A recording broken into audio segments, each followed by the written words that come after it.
प्यारी प्यारी भव्य आत्माओं,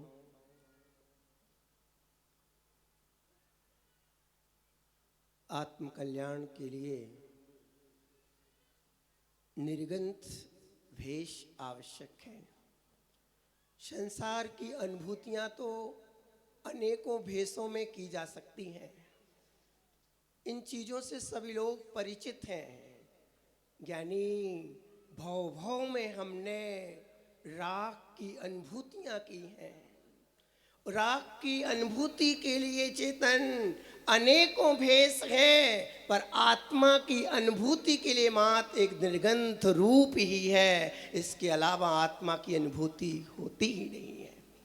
चेतन हम सब ऐसे महामना पुरुष जिनने आज आचार्य पद पर प्रतिष्ठित होकर के बहुत बड़ा जिन शासन का उत्तरदायित्व स्वीकार किया था, और आचार्य महावीर कीर्ति जैसे महान संत एक कोई साधारण से संत नहीं थे, जो चिटाई भी नहीं लेते और आडंबरों से दूर ज्ञान ध्यान में निरंतर लीन, बहुत गहरी साधना निरंतर तत्व अभ्यास में लीन रहने वाले, जिनकी सेवा देवता लोग भी करके अपने को धन्य मानते थे।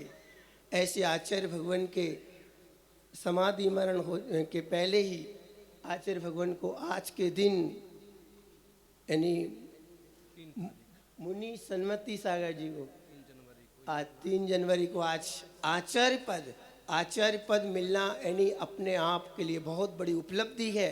पर इस उपलब्धि पर बहुत बड़ी जिन शासन की जिम्मेदारियां भी होती हैं। वो आचार्य भगवान ने आज मोक्ष मार्ग की जिम्मेदारी ली और अपने खुद के जीवन को भी निर्मल बनाया और अनेकों भव्यात्माओं को सतपथ दिखाने का मंगलमय संकल्प लिया।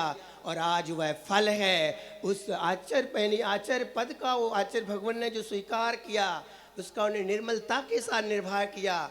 उन्हें ऐसे समय आचार्य भगवान सुनील सागर जी को निखारा। बुंदेलखंड के वो रत्न आज के आपके सामने है कि जो जिन शासन की अद्वितीय प्रभावना कर रहे हैं। यानी जहाँ लोग प्राकृत भाषा को भूल गए थे,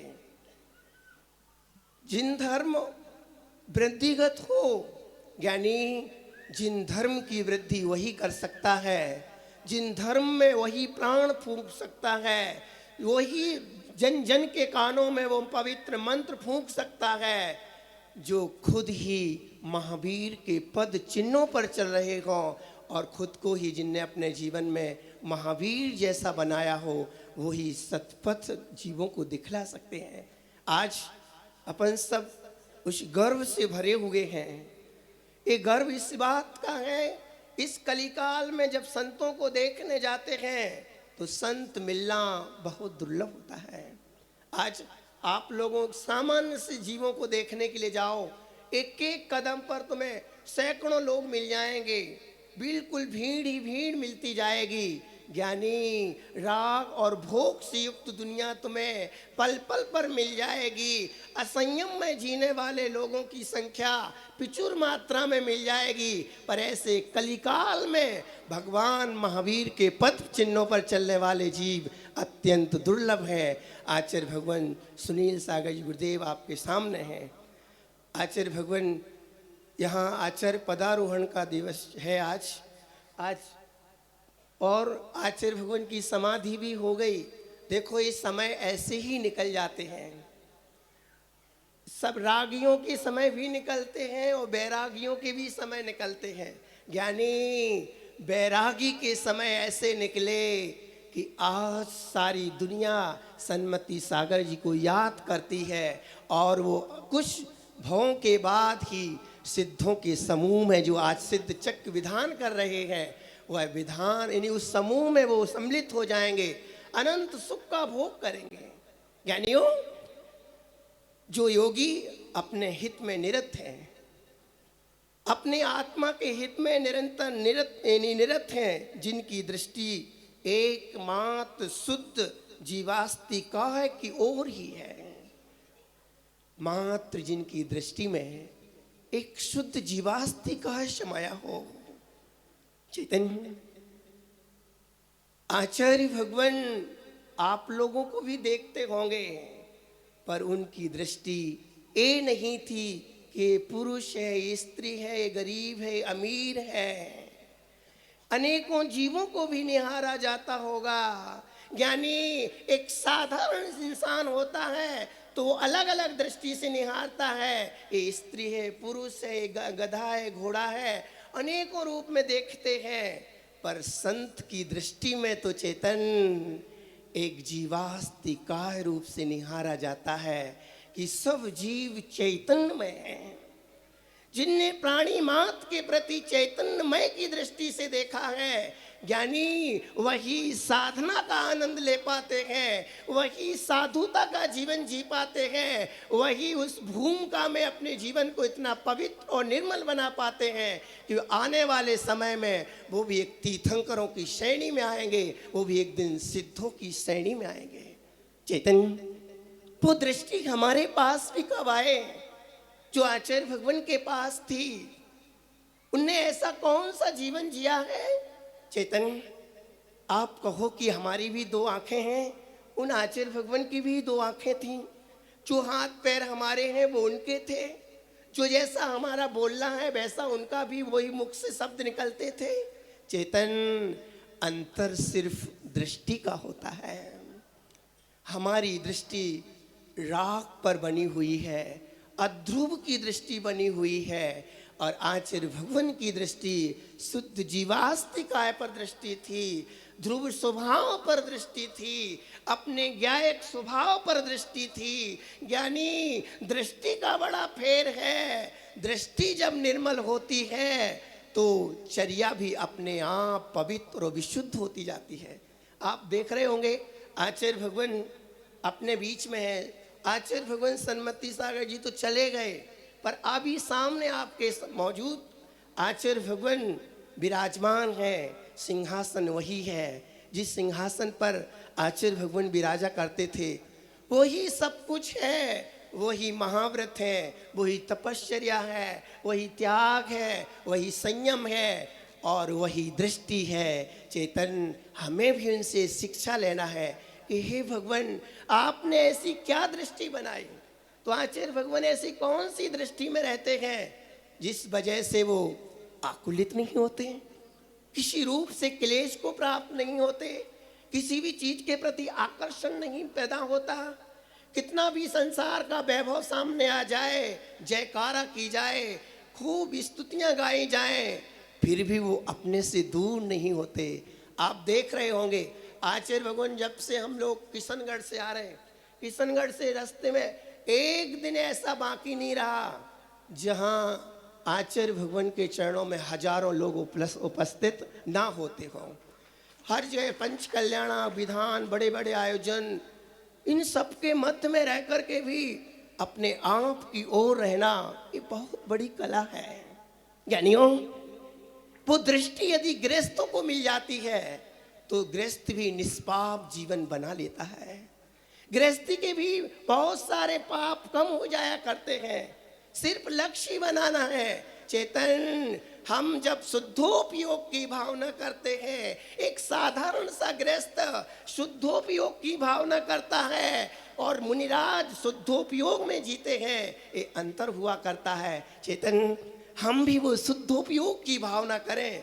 मैं चिन्मय हूँ, चेतन स्वरूप हूँ। जैसा प्रभु महावीर का स्वरूप था वैसे ही हमारा स्वरूप है। मेरी आत्मा में भी राग द्वेष आदि भाव शाश्वत रूप से नहीं है। मैं ध्रुव ज्ञायक स्वभावी भगवान आत्मा हूँ, पर अभी तो तुम संसार में हो और फिर अपने आप को एक ऐसा कैसे कह रहे हो? ज्ञानी यही शुद्धोपयोग की भावना कहलाती है। और ये भावना जो जब जीवन में होती है तो मुनि व्रत जीवन में घटित हो जाया करते हैं, त्याग तपस्या घटित होती है, चारित्र जीवन में आता है। यानी शुद्धोपयोग की भावना जिन जिन ने की थी, आचार्य भगवान ने अपने गृहस्थ जीवन में शुद्धोपयोग की भावना की थी। गृहस्थ जीवन का मतलब जब उनका गृहस्थ में अध्ययन कर रहे थे तो वो आत्म तत्व की भावना की थी। वो इतनी फलीभूत हुई, इतनी फलीभूत हुई। आज देख रहे हैं पूरे बहनी वर्तमान के वर्धमान के नाम से आचार्य भगवान सुनील सागर जी जाने जाते हैं। यानियों हम भी उस शुद्ध भावना को स्पर्श करें। सिर्फ अकेली जयकारा लगा दी, थोड़ा बहुत दान पुण्य कर दिया, चेतन 24 घंटों में उस शुद्ध भावना को भी टटोलें कि मेरे जीवन में सुबह से शाम तक वो शुद्ध भावना हमारे में कब कब आती है, कब हम उस भावना के ओर जाते हैं। निश्चित है ज्ञानी, जिसकी शुद्धोपयोग की भावना होती है वह जीव एक ना एक दिन निर्गंथ मुनि बनकर के ही जाता है और समाधि पूर्वक मरण होता है। आचार्य भगवान आज सन्मति सागर जी गुरुदेव आचार्य पद पर प्रतिष्ठित हुए थे। यानी उनने अपने पूरे जीवन को निर्दोष निरतिचार और तपस्यापूर्ण जीवन जिया और काल निकल चुका है, अब काल दूसरा आ चुका है। अब उन्हीं पद पर चलने वाले आचार्य भगवान का जो पद है वह आज साक्षात आचार्य भगवान सुनील सागर जी के पास है। निश्चित हमारे लिए खुशियां हैं। खुशियां इस बात पर हैं कि संसार में जहाँ भी जाओ राग द्वेष के अलावा कहीं कुछ और दूसरा मिलता ही नहीं है।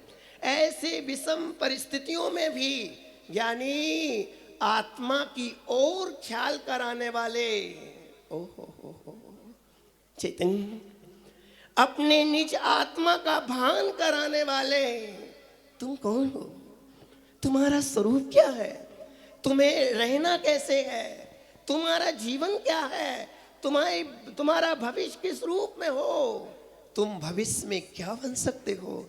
ज्ञानी सिद्ध चक्काय विधान का तो ये बहाना है। चेतन ये सिद्धों की जो आराधना कर रहे हो वो एक बहुत बड़ी आराधना है।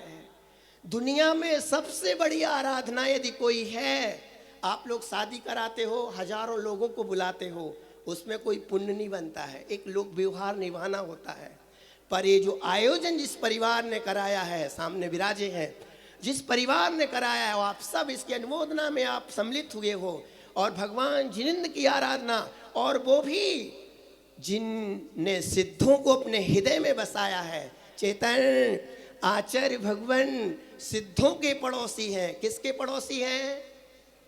ध्यान रखना, आपका सौभाग्य यह है कि आज विधान तो कराया है, सब लोग करा भी लेते हैं, पर आप जिनका विधान कर रहे हो ना, उनके पड़ोसी के सानिध्य में करने का विधान का सौभाग्य मिला, ये सबसे बड़ा सौभाग्य है। पड़ोसी इस मायने में है कि 24 घंटा सिद्ध भक्ति में लीन रहते हैं, सिद्धों के स्मरण में लीन रहते हैं, ये सबसे बड़ी उपलब्धि है। आप लोग तो सिद्धों को भूल भी जाते हो। अभी जब यहाँ से निकलोगे ना, विधान में क्या आया था सब भूल जाओगे, क्या पढ़ा हमने ये भी भूल जाओगे, यहाँ तक कि आचार्य भगवान ने क्या उपदेश दिया वो भी भूल जाओगे। पर ज्ञानी आचार्य भगवान की ऐसी मुद्रा है, ऐसी गहन रुचि है, आत्मा की भावना में इतने डूब गए। आचार्य भगवान पहले कभी बताते हैं संस्मरण अपने जीवन के, कि जब हम कभी निद्रा में रहते हैं और कभी कोई ऐसा कुछ स्वप्न आता है तो हमें अपने ज्ञायक स्वभाव की याद आती है। मैं आश्चर्य करता हूँ कि स्वप्न में व्यक्ति अपने आप को भूल जाता है और खाने पीने के अलावा दूसरे स्वप्न आते ही नहीं। पर आचार्य भगवान को ज्ञायक स्वभाव की लगन के स्वप्न आते हैं। इसका परिचय है कि आचार्य भगवान की वर्तमान की लीनता, सिद्ध भगवान की आराधना के प्रति कितनी गहन रुचि है कि स्वप्न में भी अपने ज्ञायक स्वभाव को ही दृष्टि में रखते हैं। चेतन आज वैसे शुद्धोपयोग में रहने वाले, शुद्ध स्वरूप की भावना में रहने वाले आचार्य भगवान का आचार्य पदारोहण दिवस कैसे वो थे। मैं थोड़ी सी बात कि मैं एकमात्र शुद्ध जीवास्तिका यानी सिद्ध अवस्था के बस हूँ, जिनका चित्त सिद्ध अवस्था के बस में था, निरंतर सिद्धों का ध्यान जिनके बना रहता था, अन्य किसी के बस में नहीं थे। यानी यदि किसी के बस में आचार्य भगवान थे तो वो सिद्धों की अवस्था के बस में थे, सिद्धों के स्वरूप में बस में थे, और रागी और भोगियों के बस में नहीं थे। जभी तो वो इतने आकिंचन रूप में रहते थे, कोई भी परिग्रह नहीं, कोई भी आडंबर नहीं, कोई भी इच्छा संसार की नहीं, कोई भी यश प्रतिष्ठा का भाव नहीं। यानी निश्चित ही है जिनको सिद्ध सुख नजर आ गया उनको एक क्षण चाहिए वैभव से क्या लेना देना। चैतन्य आचार्य भगवान के मुख से हम सुनेंगे कि हे भगवान, आपने वो शुद्ध स्वरूप को कैसे चखा, हमें इन 8 दिनों में बता के जाना। यानी पूछ लेना, राग संसार की बातें पूछने का समय आए तो किनारे कर देना, ये तो कहीं भी हो जाएंगी। संसार के भोगों भोग की चीजें तो मिलती भी रहेंगी। यानी आचार्य भगवान के नजदीक बैठने का सौभाग्य मिल ही गया है, ये आराधना का बहाना ढूंढ ही लिया है। तो इतना ही पूछ लेना कि हे भगवान, 8 याम जो तुम सिद्धों की आराधना में लीन रहते हो वो स्वरूप क्या है, और जिस स्वरूप की बल पर ही आचार्य भगवान अपने आचार्य पद का निर्वाह करते हैं और उसमें अनेकों उपलब्धियों से युक्त जीवन जीते हैं और सदा एकाग्र बने रहते हैं। यानियों आचार्य भगवान तपस्वी सम्राट के बारे में सब लोग जानते हैं कि वो इस कलिकाल के वर्धमान थे। आज महावीर स्वामी नहीं है, पर महावीर स्वामी यदि समझ लो, यदि इस पंचम काल यदि नहीं होता, चतुर्थ काल यदि होता, तो आचार्य भगवान का यहाँ समाधि दिवस नहीं निर्वाण महोत्सव मनाना होता। यानी उन्हें इतना तपस्या में जीवन जिया, उनके पद पर शोभायमान आचरण सुनील सागर जी के चरणों में बारंबार नमोस्तु नमोस्तु नमो।